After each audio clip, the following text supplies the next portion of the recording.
जगन्नाथपुरी के एक भक्त की कथा है। एक भक्त था, उसके स्वप्न में जगन्नाथ जी आते थे।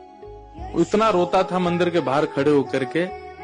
तो ठाकुर जी बोले, तू क्यों रोता है? बोले, आप बस मेरे साथ रहो, मुझे और कुछ नहीं चाहिए, और इस बात का मुझे अनुभव होना चाहिए कि आप मेरे साथ हो। तो भगवान जगन्नाथ जी ने उसको कहा, मैं तेरे साथ हमेशा हूं, और इसका अनुभव तुझे जब करना हो समुद्र की बालू में चलना, और थोड़ी दूर चलने के बाद फिर पीछे देखना, 2 पैरों के निशान तेरे होंगे और तेरे बगल में 2 पैर के निशान मेरे होंगे। उससे तुझे पता चल जाएगा मैं तेरे साथ। अब तो वो रोज जाता, समुद्र के तट पर चल के देखता, थोड़ी दूर चलता तो 2 पैर के निशान उसके और बगल में छोटे छोटे छोटे चरण भगवान के।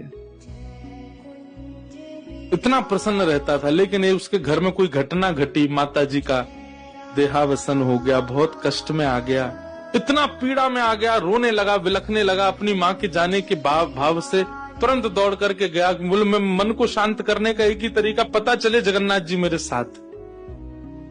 अत्यंत पीड़ा में था। जैसे ही समुद्र के तट पर चल रहा था, रो रहा था बहुत तेज तेज। पीछे मुड़ करके उसने देखा तो 2 ही पैरों के चिन्ह थे। जगन्नाथ मंदिर के बाहर जाकर बोला, मैं समझ गया, मेरी माँ का देहावसन इसलिए हुआ क्योंकि आप मुझे छोड़ के चले गए हो। अब आप मेरे साथ में नहीं हो। आपने कुछ दिन मेरा संग किया, उसके बाद मुझे अकेला छोड़ दिया। नाथ, आप ऐसा कैसे कर सकते? मुझसे क्या अपराध हुआ? रोने लगा, बिलखने लगा। जगन्नाथ जी रात्रि में फिर स्वप्न में आए। क्यों रो रहा था? बोले, नाथ, आप मेरे साथ थे हमेशा, और आज आप मेरे साथ नहीं थे। मैंने जाके देखा 2 ही चरण चिन्ह थे, और आज ही मेरी माँ का भगवत धाम गमन हो गया। इसका मतलब आपने मुझे त्याग दिया ना? मुझसे कोई अपराध हुआ है? भगवान बोले, नहीं। तो फिर आज आपके चरण चिन्ह क्यों नहीं थे?